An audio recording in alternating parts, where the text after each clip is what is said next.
बिस्मिल्लाहिर्रहमानिर्रहीम। अस्सलामु अलैकुम। उम्मीद करता हूँ कि तमाम दोस्त जो हैं वो खैरियत से होंगे। आज का जो मेरा मौज़ू है वो आपने थंबनेल तो देखा होगा। तो मौला अली शेर खुदा का एक कौल है कि हाकिम वक्त को चाहिए कि मुशीर वो दाना, समझदार, पढ़े लिखे और ज़ीरक इंसानों को अपना मुशीर रखे। वो अगर मुशीर जो है वो खुशामदी होगा तो वो कहते हैं कि वो एक जो है वो मलमाकारी करके जो हालात हाकिम वक्त तक पहुंचाएगा और हकीकत से हाकिम वक्त वो बिल्कुल ना आशना रहेगा। पंजाबी ज़ुबान का भी एक मुहावरा है कि अहमक सज्जन नालों दाना दुश्मन चंगा। तो इमरान खान साहब भी जो हैं वो उनके इर्द गिर्द जो हैं वो अहमक सज्जनों की जो है वो भरमार है।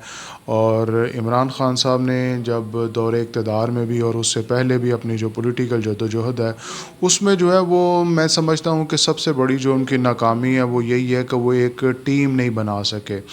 उनके गिर्द जो खुशामदी लोग हैं और जो उनके अहमक दोस्त हैं, मैं ये नहीं कहता कि मैं इस पे किसी किस्म का जो शेर अफ़ज़ल मरवत साहब हैं उनकी मैं इमरान खान साहब और पार्टी के साथ जो एफ़िलिएशन है मैं उस पे किसी किस्म का कोई क्वेश्चन नहीं उठाता।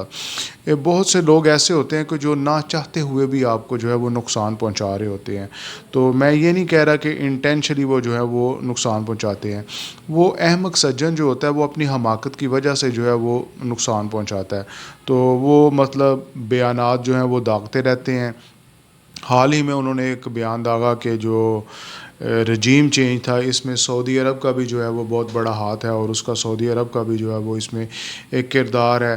तो पूरी पार्टी को जो है वो उनके इस बयान की तरदीद करनी पड़ी। हत्ता कि मैंने एक्सप्रेस न्यूज़ अखबार में पढ़ा कि इमरान खान साहब ने भी जो है वो इसकी तरदीद की। तो अहमक सज्जन जो हैं वो क्या कहते हैं कि अपनी हमाकत की वजह से हमेशा आपको नुकसान पहुंचाते हैं। कायद-ए-आज़म ने भी एक जगह कहा था कि मेरी जेब में खोटे सिक्के हैं। तो इमरान खान साहब को इस हाल तक पहुंचाने में उनकी जो जेब में खोटे सिक्के थे उनका बड़ा